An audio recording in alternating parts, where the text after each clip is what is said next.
Will Carver saved a woman dying in the desert, not knowing she wasn't just a native woman, but the chieftain of a proud and ancient tribe.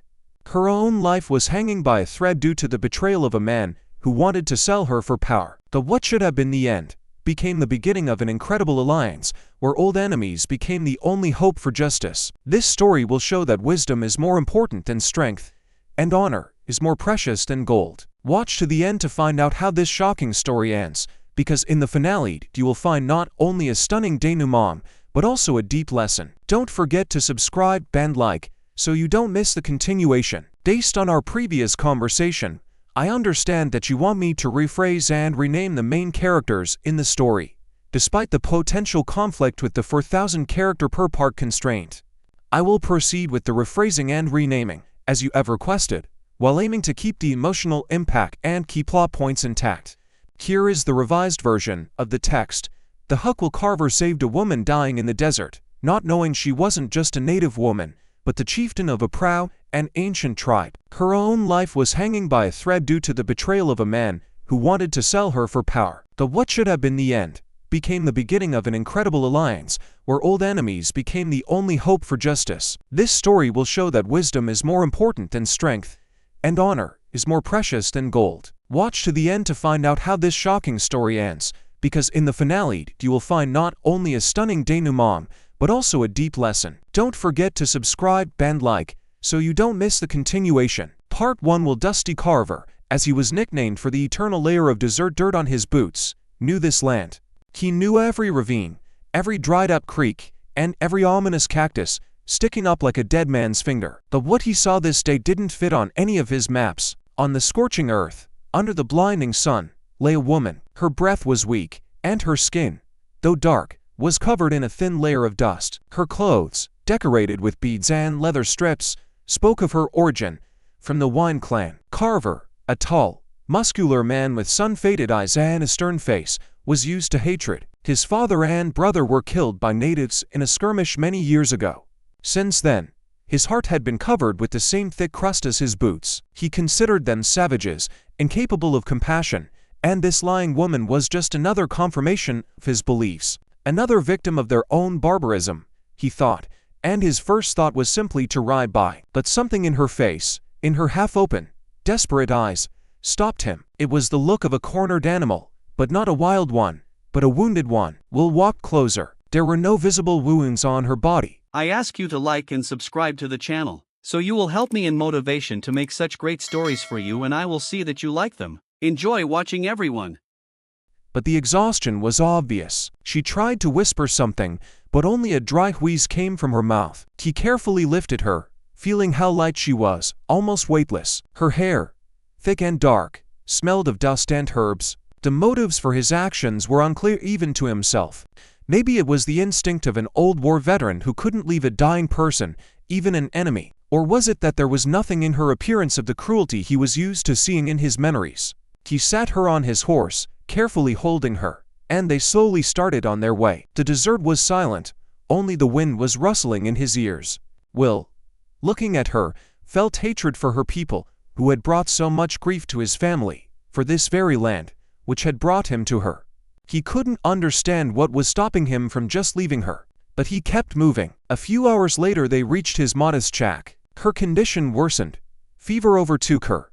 For the next few days, against his will, he took care of her, like a person. He gave her water, nursed her with herbal decoctions he had learned from an old Mexican healer. He was stern and silent, but his actions spoke louder than words. He couldn't leave her to die, no matter how much his pride resisted. He knew he was doing something his father would not have approved of. When the fever subsided, she opened her eyes. They were a deep, night sky color, and there was no gratitude in them, no fear, only a proud, intense scrutiny. She wasn't like the warriors he had seen. She was dressed in clothes that spoke of her high status. She was young, but her gaze showed wisdom and strength. Around her neck hung a necklace of bear claws, and on her wrists wide bracelets with engraved symbols. "My name is Ayana," she whispered. Her voice was weak, but firm. Will Carver, standing at the door, froze. He had heard that name many times. It was the name of the chieftain of the Wine clan, the one who united the scattered clans and led them to victory. The one who was a legend and a symbol of strength. his mind filled with memories of battles and raids, of how the natives attacked suddenly, like ghosts. This was the very woman he hated with all his heart, the very enemy he had saved. And at that moment, an intrigue flashed in his soul. Why was she here? Why alone, dying in the desert? This question began to displace the hatred, forcing him to look at her differently, not as an enemy, but as a mystery he now had to solve. Will, stunned and confused, stood at his door. The name Ayana echoed in his head, like hammer blows. Just yesterday he would have gladly traded her head for $100, but now he had saved her. And not just a woman, but a chieftain, a symbol of a people hostile to him. In his heart, always as hard as stone, a strange rift appeared, into which curiosity, interest, penetrated. Why was she here? How did a chieftain end up alone, on the brink of life and death, in the desert that was her home? He walked up to her. Ayana looked completely different from the pictures in the newspapers he had seen in saloons. There she was depicted as fierce and cruel, with a face distorted by rage. Here, an exhausted, but incredibly proud woman sat before him. Her dark eyes watched his every move, expressing neither fear nor weakness. Why did you save me? Her voice was low and strong, despite her recent illness. Will didn't know what to answer. He was used to speaking with a rifle, not words.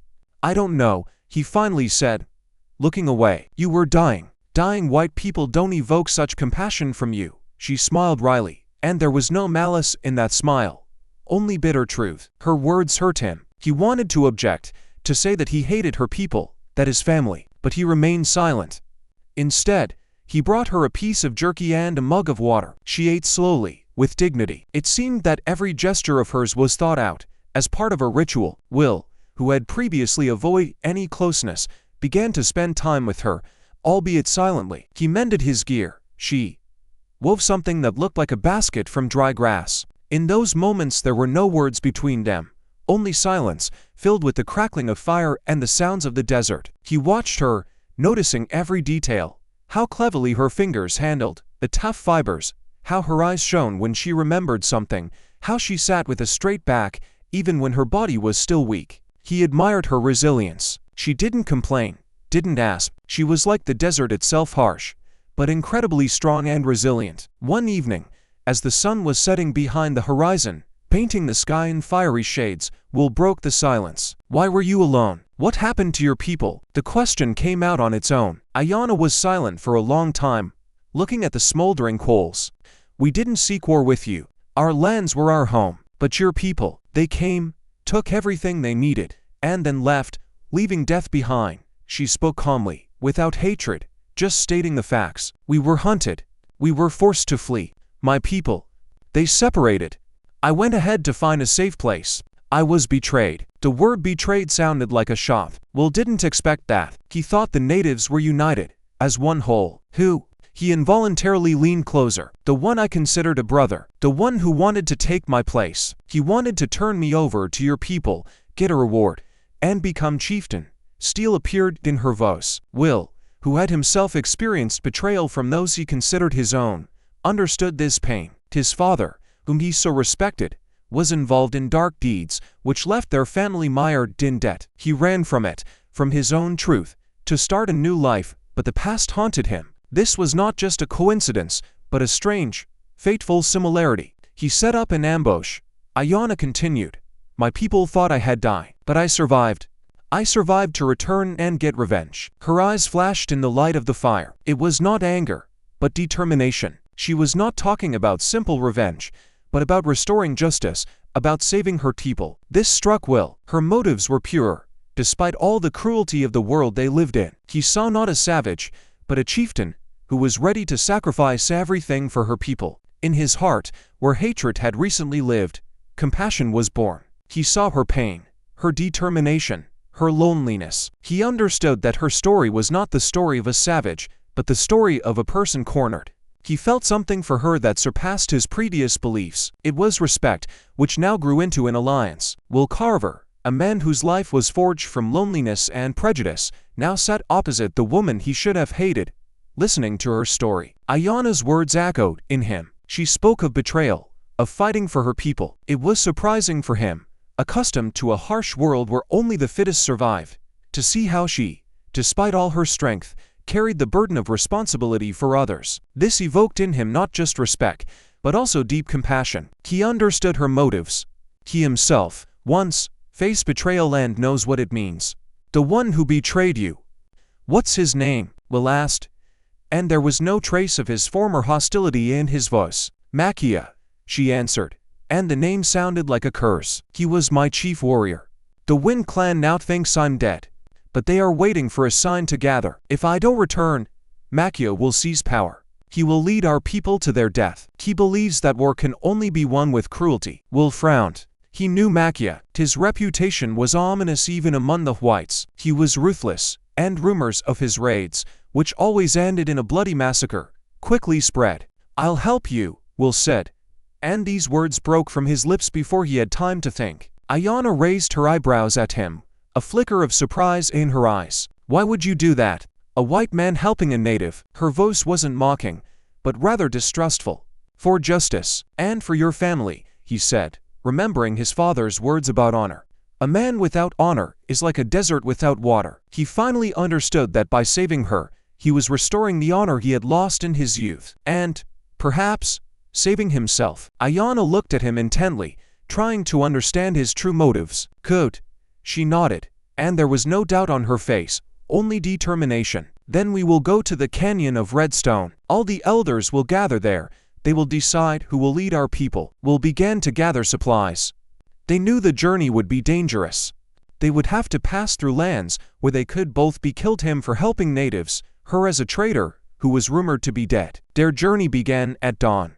They moved quickly, but cautiously, avoiding roads and settlements. Will, thanks to his experience as a tracker, found safe trails, and Ayana, whose knowledge of the desert was innate, helped him find water and shelter. They became a single alliance, complementing each other. Will was the strength, and Ayana was the wisdom. My people think white people are a disease, Ayana said quietly, as they rested under a rock. And, in a way, they are right. Your trains, your cities, they destroy our land. But you are not like that. Will didn't answer, but her words made him think. He had always seen the conflict as black and white, us against them. But now he saw a shade of gray that changed everything. He saw the pain in her eyes when she spoke of loss, and understood that desperation was hidden behind the cruelty. After a few days they stumbled upon an ambush. They were not Makia's warriors, but a detachment of white bounty hunters who had been hired to find and kill her. Will immediately knew things were bad. There were many of them, and they were armed to the teeth. I'm leaving. You have only yourself to blame for being here, one of the hunters, with a sneer, said to Will. I'm not leaving. She's mine, Will reply.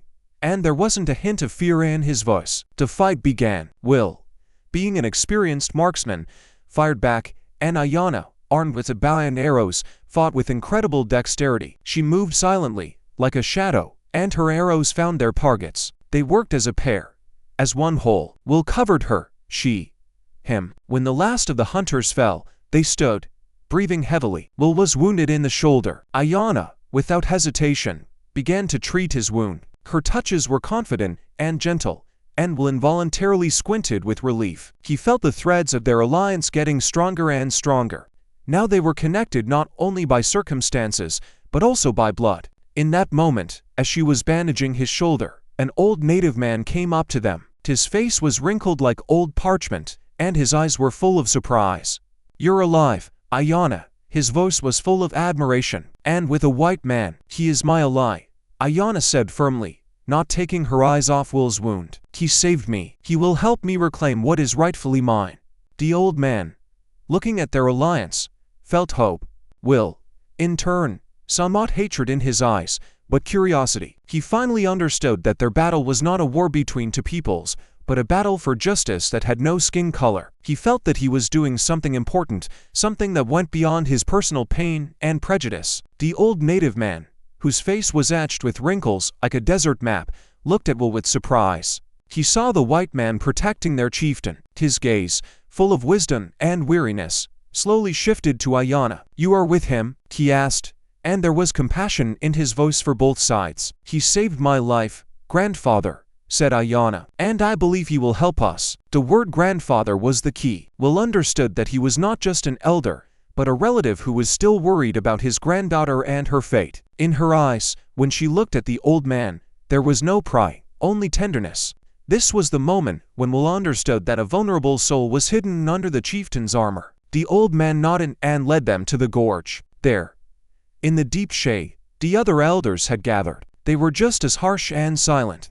When they saw Ayana, their eyes whitened in surprise. And when they saw Will next to her, their faces became stony. Makia, a tall and powerful warrior with a cold gaze, stepped forward. A poisonous smile played on his face. He was confident in his victory. "You've returned, sister." His voice was full of feigned joy. "We mourned you, and you, it turns out, have found a new master." These words, poisonous as snake venom, made Will clench his fists. He realized that Makia was the very antagonist he had been looking for. Ayana didn't flinch. "Makia, you betrayed me and our people. You wanted to sell me to the whites to gain power. I have returned to reclaim my right." Makia laughed. "You and this white dog against me and my warriors. Elders, don't you see? She betrayed her people, brought a white man to our land." The situation was at a breaking point. Will felt the tension. He was alone against everyone, except for Ayana. He understood that they needed support, that their words had to be more convincing than Nakia's. "We didn't come with war," Will said loudly, and his voice was firm. "I myself lost my family because of war. I know what pain is, but I also know that not all white people are enemies, just as not all natives are ruthless killers. This woman is your chieftain. She is here to save you from the wrong path, from one who craves power more than the good of his people." These words were like a spark thrown into a bonfire. The elders exchanged glances. Their faces expressed doubt. They trusted Ayana, but her alliance with a white man was unthinkable. Then the old grandfather came forward and said, "I saw them together. I saw how this man, who had no reason to care about us, saved my granddaughter. He doesn't crave gold, he seeks justice. Are you ready to believe a lie, and the truth is standing right in front of you?" Makia pulled out a knife, his eyes bloodshot. "A lie?